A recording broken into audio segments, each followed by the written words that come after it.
هل يشرع لنا الفرح بنصر الله أم لا؟ في ناس معجبون منبهرون بالحزن والمظلومية، وعنده الكتاب المقدس قول المتنبي: عيد بأية حال جئت يا عيد، كأنه قول مقدس. مع أنك لو قلبت صفحات السيرة من أولها إلى آخرها لرأيت الحبيب عليه الصلاة والسلام لا يميل إلى الحزن، وليس يعيش مع الحزن، ولم يكن عباسا وإنما كان بساما ضحاكا، ولم يكن متشائما وإنما كان متفائلا. إذا اسم يمر عليه من أمامه فيه شؤم يغيره إلى الاسم الحسن. عم بحكي صحيح ولا عم بغلط؟ أحاديث صحيحة ولا أكاذيب؟ جايب لكم حكايات ألف ليلة وليلة، ولا أتيتكم بعلم صحيح كتاب وسنة صحيحة؟ يعيش مع الفأل، يعيش مع الفرح. وعلى إيش أنت ماسك لي الحزن وحاطه فوق راسك؟ ليه تعلمته من الشيعة؟ مظلومية الحسين وتجديد مظلومية الحسين ومقتل الحسين نحن وفاة سيدنا محمد لنجددها، اللهم صل عليه روحي فداء. كسر رباعية سيدنا محمد لنجددها. لا نحتفل بكسر البيضة على رأس رسول الله، لا نحتفل بدخول المغفر في جسد رسول الله، ما نجدد المظلومية ولا نلطم على سيدنا رسول الله صلى الله عليه وسلم الذي هو نعله أغلى علينا من أرواحنا. لكن نحتفل بسيدنا النبي وبإسراء سيدنا النبي وبعروج سيدنا النبي وبميلاد سيدنا النبي وبفرح سيدنا النبي وبهجرة سيدنا النبي، وكل ما يتعلق بسيدنا النبي من أفراح نأتي إليها لأنه شرع الفرح.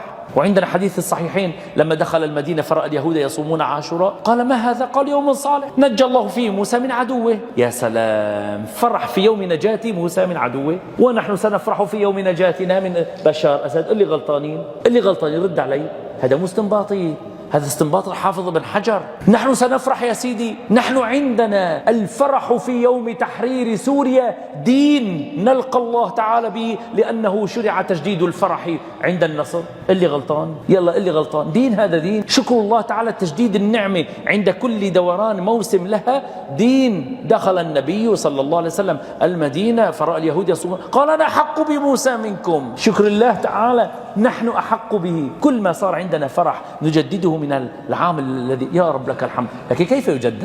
هي بدها وقفة، والله بدنا نطلع الشارع ونضرب رصاص ومفرقعات. هيك تجديد؟ هذا شكر الله؟ هكذا شكر الله؟ نصير شبيحة على بعضنا؟ هذا شكر الله؟ أصير أنا أمشي بسيارتي هيك سيارات من العالية واخوي سيارته هيك تاكسي صغيرة ماشي، اضربه زمور اشلفه على طريق الرصيف، هيك هذا شكر الله تعالى؟ شكر الله تعالى نسوي لنا حفلات تكون مختلطة رجال ونساء؟ شكر الله أخرج على أخي الذي ما عنده منصب ولا عنده رجل ضعيف يكون راح شبيحة، أصير أنا شبيح عليه؟ كان في عندي عدو يهين أخي، أصير أنا أهين أخوي؟ هذا شكر الله؟ هذا الانكسار بين يدي الله تعالى واستشعار أن النصر بيد الله، وأنا فرحان الآن وجددت الفرح. ليش يكون شكر الله؟ إيه سيدي؟ أول شكر لله، أول شيء يشرع في شكر الله ما هو؟ سجدة الشكر. إيش معناها؟ أقول له: يا رب أعلى نقطة عندي سأضعها لك على الأرض. أنا غلطان ولا هذه حديث صحيحة؟ سجدة الشكر هذا حديث صحيح ولا أنا عم بغلط؟ سيدي، في عندي بكتب الفقه شيء اسمه سجدة الشكر ولا لا؟ سجود تسجد شكرا لله يا رب، لكن بعد السجود ممكن أرفع راسي وأقول: الحمد لله الذي نجانا من القوم الظالمين. يا رب هؤلاء الكفار المندحرون قد أزيحوا عن بلادنا، جماعة لا إله إلا بشار هؤلاء يا رب قد خرجوا من مكاننا.